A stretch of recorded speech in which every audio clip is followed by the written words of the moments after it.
উত্তৰ পূৰ্বাঞ্চলত অতদিনে মানুহে বেছিকৈ ইয়াত ইনভেষ্ট কৰা নাছিল ৱাটাৰ ৱেল তেখেতসকলৰ ইলেক্ট্ৰনিক্স কাৰণ তাতে জাহাজ নিৰ্মাণ ফেক্টৰী নাছিল জাহাজবিলাক আনি পেলাই তেখেতসকলে কলকাতাত ৰিপেয়াৰ কৰিব লাগে আনোতে প্ৰায় 4 মাহ লাগে মানে গোটেই হেৰিটো অহা যোৱা প্ৰক্ৰিয়াটো কিন্তু 4 মাহ যদি ৱৰ্কিং পিৰিয়ডৰ ভিতৰত ওলাই যায় বছৰেকত তাহাঁতৰ হাতত আৰু কাম কৰাৰ সময় নাথাকে কিন্তু they feel tired and economically it's not viable সেইকাৰণে আমি এতিয়া ঠিক কৰিলোঁ পাণ্ডুকেতিয়া জাহাজ নিৰ্মাণ কৰা ফেক্টৰীটো বহুত ঘনাই অসমলৈ যাবলৈ মন যায় গুৱাহাটীত থাকোঁ মাহত থাকে তাতে নমস্কাৰ আপোনালোক সকলোৰে প্ৰতি মোৰ আন্তৰিক শুভেচ্ছা আৰু শ্ৰদ্ধা জ্ঞাপন কৰিছোঁ আপোনালোকে বিদেশৰ মাটিত থাকিও অসমীয়াই মৰম পাহৰিব পৰা নাই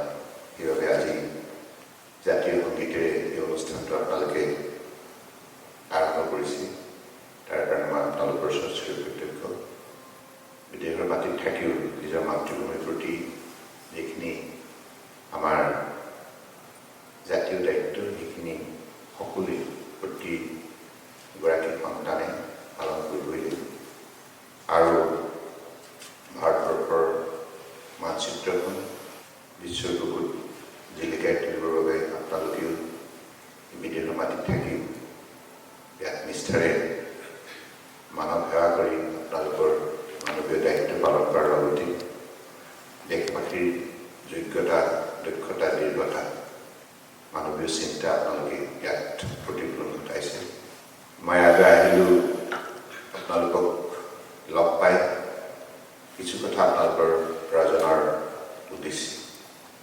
মই প্ৰকৃতাৰ্থত ইৰাণলৈ আহিছিলোঁ তাত আমাৰ চাবাহাৰ পৰ্ট এটা আছে